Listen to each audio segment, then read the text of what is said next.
ओम शांति। 14 फरवरी के बाबा के साकार महावाक्य हैं। बाबा ने कहा, मीठे बच्चे, अंतर्मुखी हो, अपने कल्याण का ख्याल करो। घूमने फिरने जाते हो तो एकांत में विचार सागर मंथन करो। अपने से पूछो, हम सदा हर्षित रहते हैं? बाबा ने प्रश्न पूछा। रहमदिल बाप के बच्चों को अपने पर कौन सा रहम करना चाहिए? बाबा ने कहा, जैसे बाप को रहम पड़ता है कि मेरे बच्चे कांटों से फूल बने। बाप बच्चों को गुलगुल बनाने की कितनी मेहनत करते हैं, तो बच्चों को भी अपने ऊपर तरस आना चाहिए कि हम बाबा को बुलाते हैं, हे पतित पावन, आओ फूल बनाओ। अब वह आए हैं तो क्या हम फूल नहीं बनेंगे? रहम पड़े तो देही अभिमानी रहे। बाप जो सुनाते हैं उसको धारण करें। ओम शांति। यह तो बच्चे समझते हैं, यह बाप भी है, टीचर भी है, सतगुरु भी है। तो बाप बच्चों से पूछते हैं कि तुम यहाँ जब आते हो तो इन लक्ष्मी नारायण के और सीढ़ी के चित्र को देखते हो। जब दोनों को देखा जाता है तो एम ऑब्जेक्ट और सारा चक्र बुद्धि में आ जाता है कि हम देवता बनकर फिर ऐसे सीढ़ी उतरते आए हैं। यह ज्ञान तुम बच्चों को ही मिलता है। तुम हो स्टूडेंट, एम ऑब्जेक्ट सामने खड़ा है। कोई भी आए तो उनको समझाओ, यह एम ऑब्जेक्ट है। इस पढ़ाई से यह देवी देवता जाकर के बनते हैं, फिर 84 जन्म की सीढ़ी उतरते हैं, फिर रिपीट करना है। बहुत इजी नॉलेज है, फिर भी पढ़ते पढ़ते नापास क्यों हो पड़ते हैं? उस जिस्मानी पढ़ाई से भी यह ईश्वरीय पढ़ाई बिल्कुल ही सहज है। एम ऑब्जेक्ट और 84 जन्मों का चक्र बिल्कुल सामने खड़ा है। यह दोनों चित्र विजिटिंग रूम में भी होने चाहिए। सर्विस करने के लिए सर्विस का हथियार भी तो चाहिए ना। सारा ज्ञान इसमें ही है। यह पुरुषार्थ भी हम अभी करते हैं। सतो प्रधान बनने के लिए बहुत मेहनत करनी है। इसमें अंतर्मुखी हो, विचार सागर मंथन करना है। घूमने फिरने जाते हो तो भी बुद्धि में यही होना चाहिए। यह तो बाबा जानते हैं कि नंबरवार है। कोई अच्छी तरह समझते हैं तो जरूर पुरुषार्थ करते होंगे अपने कल्याण के लिए। हर एक स्टूडेंट समझते हैं यह अच्छा पढ़ते हैं, खुद नहीं पढ़ते हैं तो अपने को ही घाटा डालते हैं। अपने को तो कुछ लायक बनाना चाहिए। तुम भी स्टूडेंट हो, सो भी बेहद बाप के। यह ब्रह्मा भी पढ़ते हैं। यह लक्ष्मी नारायण है मर्तबा, और सीढ़ी है 84 जन्मों के चक्र की। यह पहले नंबर का जन्म और यह लास्ट नंबर का जन्म। तुम देवता बनते हो। अंदर आने से ही सामने एम ऑब्जेक्ट और सीढ़ी पर समझाओ। रोज आकर इनके सामने बैठो तो समृद्धि आए। तुम्हारी बुद्धि में है कि बेहद का बाप हमको समझा रहे हैं। सारे चक्र का ज्ञान तुम्हारी बुद्धि में भरपूर है, तो कितना हर्षित रहना चाहिए। अपने से पूछना चाहिए कि हमारी वह अवस्था क्यों नहीं रहती? क्या कारण है जो हर्षित रहने में रोला पड़ जाता है? जो चित्र बनाते हैं उनों की बुद्धि में भी होगा, यह हमारा भविष्य पद है, यह हमारी एम ऑब्जेक्ट है, और यह 84 का चक्र है। गायन भी है सहज राजयोग। सो तो बाबा रोज समझाते रहते हैं कि तुम बेहद बाप के बच्चे हो, तो स्वर्ग का वर्षा जरूर लेना चाहिए। और सारे चक्र का राज भी समझाया है, तो जरूर वह याद करना पड़े। और फिर बातचीत करने के मैनर्स भी अच्छे चाहिए, चलन बहुत अच्छी चाहिए। चलते फिरते काम काज करते बुद्धि में सिर्फ यही रहे कि हम बाप के पास पढ़ने के लिए आए हैं। यह ज्ञान ही तुमको साथ ले जाना है। पढ़ाई तो सहज है, परंतु अगर पूरी रीति नहीं पढ़ेंगे तो टीचर को जरूर यह ख्याल रहेगा कि अगर क्लास में बहुत डल बच्चे होंगे तो हमारा नाम बदनाम होगा, इजाफा नहीं मिलेगा, गवर्नमेंट कुछ नहीं देगी। यह भी स्कूल है ना, इसमें इजाफा आदि की तो कोई बात ही नहीं। फिर भी पुरुषार्थ तो कराया जाता है ना। चलन को सुधारो, दैवी गुण धारण करो, करेक्टर अच्छे चाहिए। बाप तो तुम्हारे कल्याण के लिए आए हैं, परंतु बाप की श्रीमत पर नहीं चल सकते। श्रीमत कहें यहाँ आओ तो जाएंगे नहीं, कहेंगे यहाँ तो गर्मी है, यहाँ तो ठंडी है। बाप को पहचानते नहीं कि कौन हमको कहते हैं। यह साधारण रथ ही बुद्धि में आता है, वह बाप बुद्धि में आता ही नहीं है। बड़े राजाओं का कितना सबको डर रहता है, बड़ी अथॉरिटी होती है ना। यहाँ तो बाप कहते हैं मैं गरीब निवाज हूँ, मुझ रचता और रचना के आदि मध्य अंत को कोई नहीं जानते।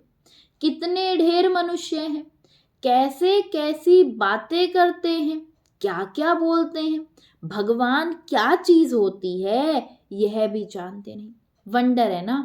बाप कहते हैं मैं साधारण तन में आकर अपना और रचना के आदि मध्य अंत का परिचय देता हूँ। 84 की यह सीढ़ी कितनी क्लियर है। बाप कहते हैं मैंने तुमको यह बनाया था, अब फिर बना रहा हूं। तुम पारस बुद्धि थे, फिर तुमको पत्थर बुद्धि किसने बनाया। आधा कल्प रावण राज्य में तुम गिरते ही आए हो, अब तुमको तमो प्रधान से सतो प्रधान जरूर बनना है। विवेक भी कहता है बाप है ही सत्य, वह जरूर सत्य ही बताएंगे। यह ब्रह्मा भी पढ़ते हैं, तुम भी पढ़ते हो। यह कहते हैं मैं भी स्टूडेंट हूँ, पढ़ाई पर अटेंशन देता हूँ। एक्यूरेट कर्मातीत अवस्था तो अभी बनी नहीं है।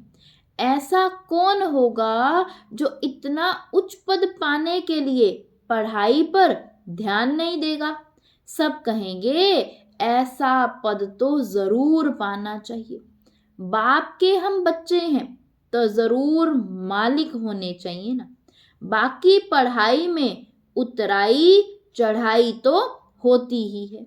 अब तुमको एकदम ज्ञान का तंत्र अर्थात सार मिला है। शुरू में तो पुराना ही ज्ञान था, धीरे धीरे तुम समझते ही आए हो। अभी समझते हैं, ज्ञान तो सचमुच अभी हमको मिलता है। बाप भी कहते हैं आज मैं तुमको गुहिये गुहिये बातें सुनाता हूँ। फट से तो कोई जीवन मुक्ति पा नहीं सकता, सारा ज्ञान उठा नहीं सकता। पहले यह सीढ़ी का चित्र थोड़े ही था, अब समझते हैं। बरोबर हम ऐसे चक्र लगाते हैं, हम ही स्वदर्शन चक्रधारी हैं। बाबा ने हम आत्माओं को सारे चक्र का राज समझा दिया है। बाप कहते हैं तुम्हारा धर्म बहुत सुख देने वाला है। बाप ही आकर तुमको स्वर्ग का मालिक बनाते हैं। औरों के सुख का टाइम तो अभी आया है, जबकि मौत सामने खड़ा है। यह एरोप्लेन बिजलियां आदि पहले नहीं थी, उनों के लिए तो अभी जैसे स्वर्ग है। कितने बड़े बड़े महल बनाते हैं, समझते हैं अभी तो हमको बहुत सुख है, लंदन में कितना जल्दी पहुंच जाते हैं, बस यही स्वर्ग समझते हैं। अब उन्हों को जब कोई समझाए कि स्वर्ग तो सतयुग को कहा जाता है, कलयुग को थोड़े ही स्वर्ग कहेंगे, नरक में शरीर छोड़ा तो जरूर पुनर्जन्म भी नरक में ही लेंगे। आगे तुम भी यह बातें नहीं समझते थे, अब समझते हो। रावण राज्य आता है तो हम गिरने लग जाते हैं, सब विकार आ जाते हैं। अभी तुमको सारा ज्ञान मिला है तो चलन आदि भी बहुत रॉयल होनी चाहिए। अभी तुम सतयुग से भी जास्ती वैल्यूएबल हो। बाप जो ज्ञान का सागर है वह सारा ज्ञान अभी देते हैं, और कोई भी मनुष्य ज्ञान और भक्ति को समझ ना सके, मिक्स कर दिया है। समझते हैं शास्त्र पढ़ना यह ज्ञान है और पूजा करना भक्ति है। अब बाप गुलगुल बनाने के लिए कितनी मेहनत करते हैं।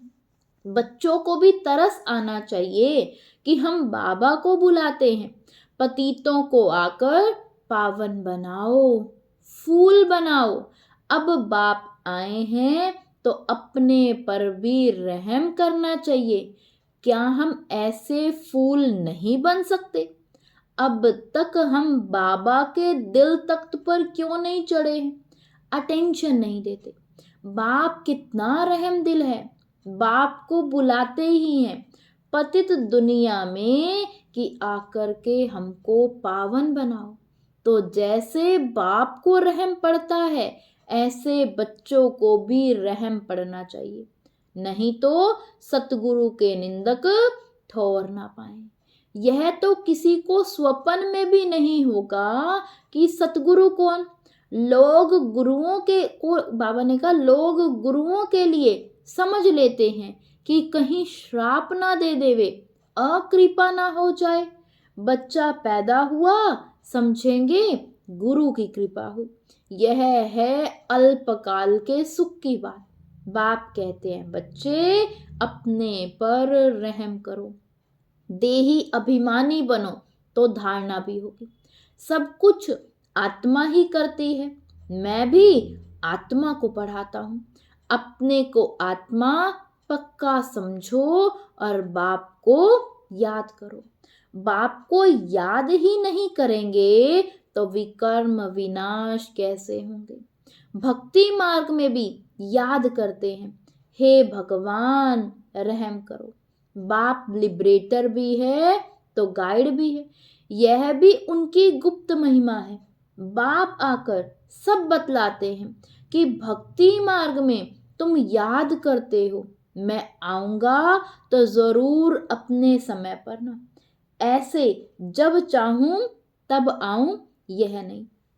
ड्रामा में सब नूंद है तब आता हूं, बाकी ऐसे ख्यालात भी कभी नहीं आते हैं। तुमको पढ़ाने वाला एक बाप है, यह भी उनसे पढ़ते हैं। वह तो कभी भी कोई भूल नहीं करते, किसी को रंज नहीं करते, बाकी सब नंबरवार टीचर हैं। वह सच्चा बाप तुमको सत्य ही सिखलाते हैं। सच्चे के बच्चे भी सच्चे, फिर झूठे के बच्चे बनने से आधा कल्प झूठे बन पड़ते हैं। सच्चे बाप को ही भूल जाते हैं। पहले पहले तो समझाओ कि यह सतयुगी नई दुनिया है या फिर पुरानी दुनिया है। तो मनुष्य समझे, यह प्रश्न बहुत अच्छा पूछते हैं। इस समय सभी में 5 विकार प्रवेश है, वहां 5 विकार होते नहीं। यह है तो बहुत सहज बात समझने की, परंतु जो खुद ही नहीं समझते तो वह प्रदर्शनी में क्या समझाएंगे। सर्विस के बदले डिसर्विस करके आएंगे। बाहर में जाकर सर्विस करना मासी का घर नहीं है, बड़ी समझ चाहिए। बाबा हर एक की चलन से समझ जाते हैं। बाप तो बाप है, फिर तो बाप भी कहेंगे यही ड्रामा में था। कोई भी आता है तो ब्रह्मा कुमारी का समझाना ठीक है। नाम भी है ब्रह्मा कुमारी ईश्वरीय विश्वविद्यालय। नाम वाला भी ब्रह्मा कुमारियों का होना है। इस समय सब 5 विकारों में हिरे हुए हैं। उन्हों को जाकर समझाना कितना मुश्किल होता है। कुछ भी समझते नहीं है, सिर्फ इतना कहेंगे ज्ञान तो अच्छा है, खुद समझते नहीं है। विघन के पीछे विघन पड़ता रहता है। फिर युक्तियां भी रचनी पड़ती हैं। पुलिस का पहरा रखो, चित्र इंश्योर करा दो, यह यज्ञ है, इसमें विघन जरूर पड़ेंगे। सारी पुरानी दुनिया इनमें स्वाहा होनी है, नहीं तो यज्ञ नाम क्यों पड़े। यज्ञ में स्वाहा होना है ना, इसका रुद्र ज्ञान यज्ञ नाम पड़ा है। ज्ञान को पढ़ाई भी कहा जाता है। यह पाठशाला भी है तो यज्ञ भी है। तुम पाठशाला में पढ़कर देवता बनते हो, फिर यह सब कुछ इस यज्ञ में स्वाहा हो जाता है। समझा वही सकेंगे जो रोज प्रैक्टिस करते रहेंगे। अगर प्रैक्टिस नहीं होगी तो वह क्या बात कर सकेंगे। दुनिया के मनुष्यों के लिए स्वर्ग अभी है, अल्पकाल के लिए। तुम्हारे लिए स्वर्ग आधा कल्प के लिए। यह भी ड्रामा बना हुआ है। विचार किया जाता है तो बड़ा वंडर लगता है। अब रावण राज्य खत्म हो, राम राज्य स्थापन होता है। इसमें लड़ाई आदि की तो कोई बात ही नहीं है। यह सीढ़ी देख लोग बड़ा वंडर खाते हैं। तो बाप ने क्या क्या समझाया है। यह ब्रह्मा भी बाप से ही सीखा है, जो समझाते रहते हैं। बच्चियां भी समझाती है, जो बहुतों का कल्याण करते हैं उन्हों को जरूर जास्ती फल मिलेगा। पढ़े हुए के आगे अनपढ़े जरूर भरी ढोएंगे।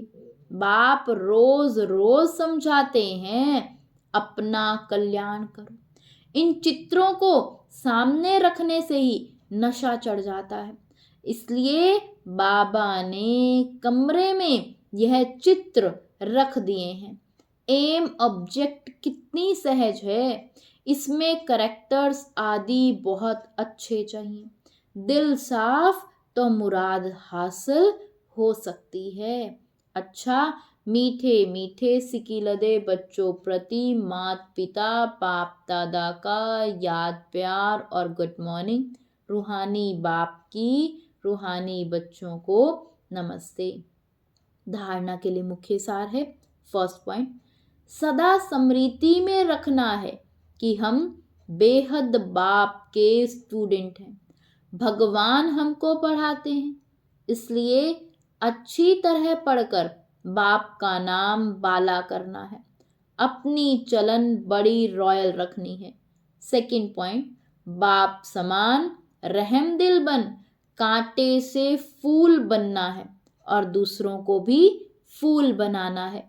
अंतर्मुखी बन अपने व दूसरों के कल्याण का चिंतन करना है।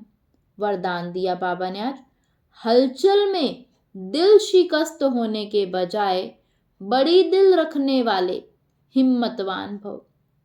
हलचल में दिल शिकस्त होने के बजाय बड़ी दिल रखने वाले हिम्मतवान भव। कभी भी कोई शारीरिक बीमारी हो, मन का तूफान हो, धन में या प्रवृत्ति में हलचल हो, सेवा में हलचल हो, उस हलचल में दिल शिकस्त नहीं बनो, बड़ी दिल वाले बनो। जब हिसाब किताब आ गया, दर्द आ गया, तो उसे सोच सोच कर दिल शिकस्त मत बन, बढ़ाओ नहीं, हिम्मत वाले बनो। ऐसे नहीं सोचे हाय क्या करूं, हिम्मत नहीं हारो, हिम्मतवान बनो तो बाप की मदद स्वतः ही मिलेगी। स्लोगन है, किसी भी कमजोरी को देखने की आंखें बंद कर मन को अंतर्मुखी बनाओ। किसी भी कमजोरी को देखने की आंखें बंद कर मन को अंतर्मुखी बनाओ। ओम शांति।